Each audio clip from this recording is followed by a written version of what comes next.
touch the sound of silence.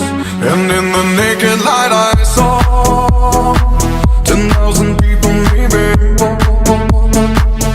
People talking without speaking, people hearing without listening, people writing songs that voices never share, and no one dared disturb the sound of silence. Fools said, you do not know. Silence like a cancer grows. Hear my words and I might teach you. Play my arms and I might reach you. But my words, like silent raindrops, fell